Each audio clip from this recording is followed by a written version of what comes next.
good performance for you guys, except you didn't get the W. How did you rate it?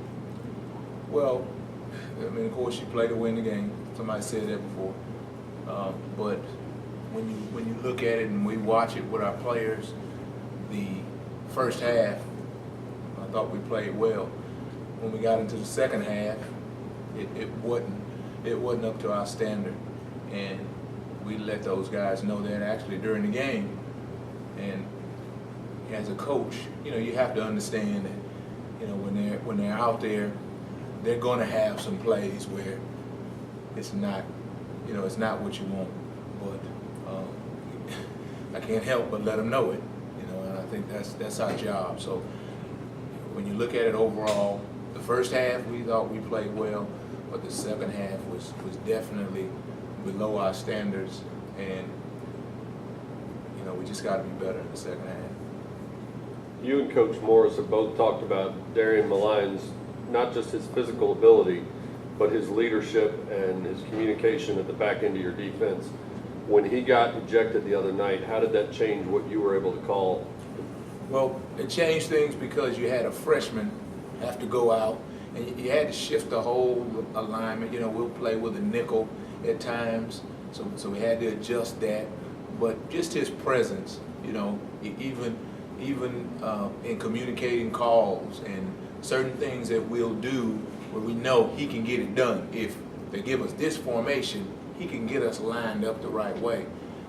You lose that, and you have to rely on a freshman to be able to get it done. And Mikhail has come in and played quite a bit, but there are certain things that he's still a freshman that you just shouldn't put on him. And that's, like I said, that's what we lose when we lose him in that game last week. First half quarterback, Temple's quarterback, I thought he was a mobile guy, but he's really more of a pocket guy. Well, he has the ability to be able to do things with his feet. He has the ability to be able to run. They don't use him in that way, but when you watch him, you see that he definitely can run, and he can hurt you if you don't do a good job of containing him. If you watch the video from last season, he scored a touchdown at the end because we didn't do a good job of containing him. So he definitely has the ability to be able to gain yards with his feet, but most of what he does is in the pocket, and he does a great job of staying in the pocket and moving around within the pocket and delivering the ball from there. But he does a good job of moving and throwing the ball on the run.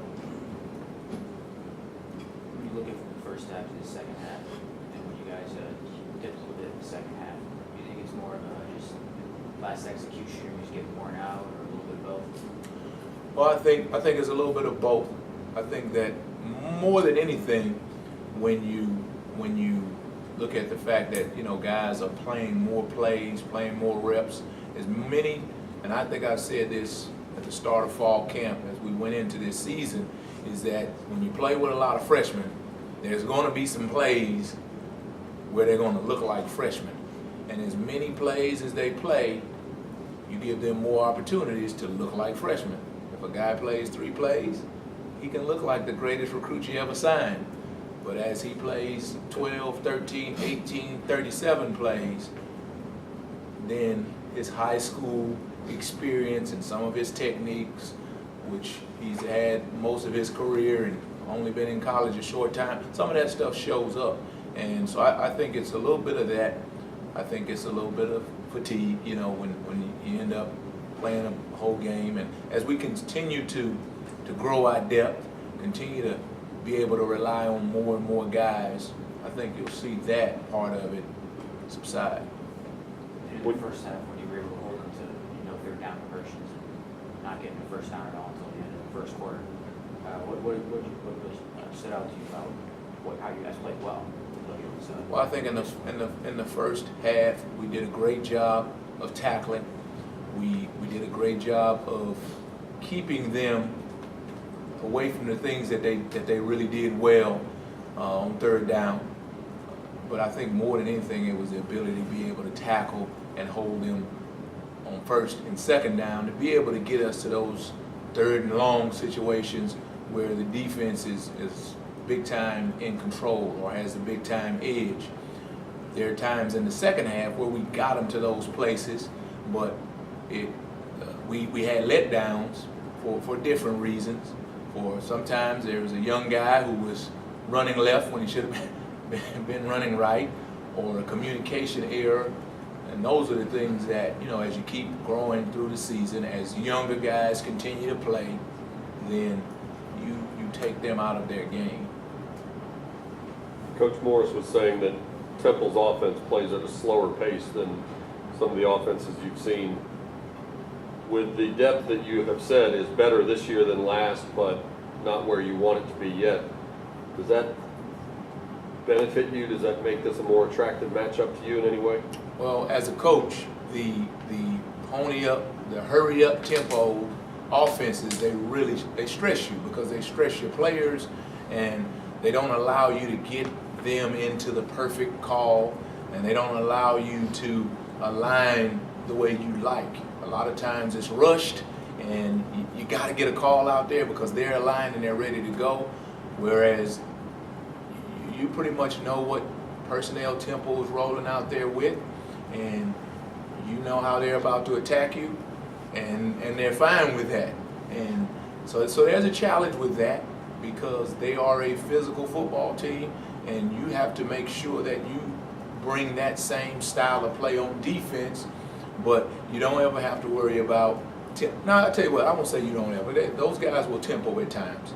They'll tempo at times, and they actually will give you some different formations. They'll show some empty formations. Now, that's not what they do, but they'll throw some different formations out. Whereas you play against the TCU offense, and you're continually challenged with formations. You're challenged with tempo. You're challenged with people aligning in different places. And Temple really doesn't major in that, but they will sprinkle it out there just to keep you off balance. So we're more excited about the tempo and the ability to be able to line up and go mano on mano with a football team, which that's not happening in today's football game anymore.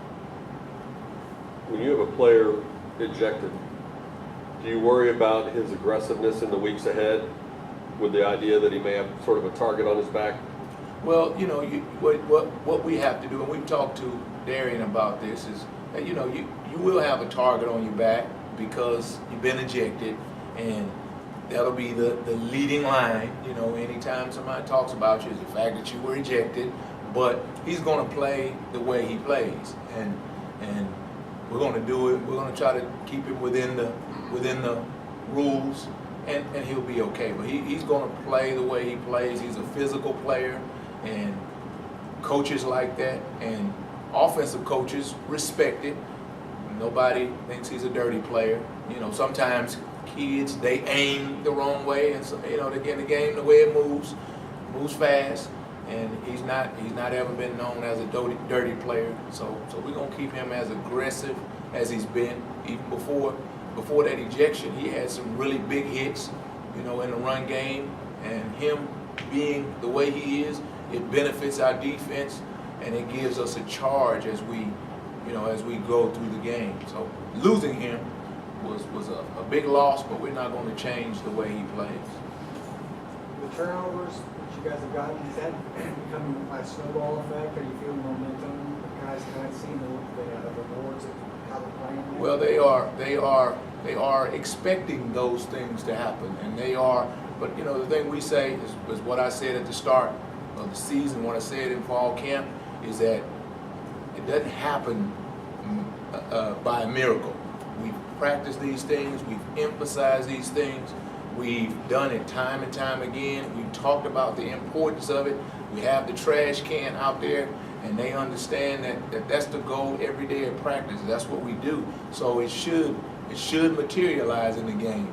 And all they see right now is the fruit that they planted. They've planted long ago, and they see now the fruit. But the thing that we're trying to stress even more so, to make an even bigger point, is to start to cause fumbles, to rip the ball from the running backs, because an interception, that's cute, but to take a fumble, to cause fumbles, or it's more violent, right? It's more of a take, and that's what we want more of.